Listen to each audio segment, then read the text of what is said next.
How to create a logo in Canva PC. First of all, open Canva and make sure you are logged in.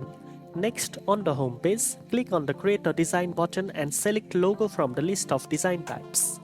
Canva will open a blank canvas sized perfectly for logos.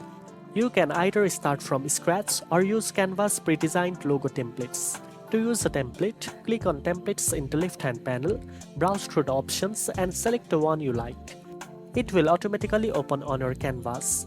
Once your canvas is ready, start customizing your logo. Click on any element, text or shape to edit it. You can change fonts, colors, size and position to match your brand.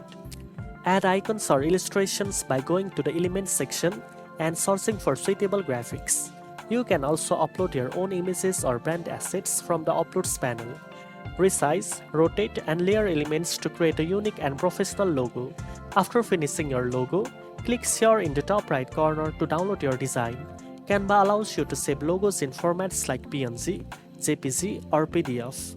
For a transparent background, ideal for logos, choose PNG and enable the transparent background option. Now you know how to create a logo in Canva.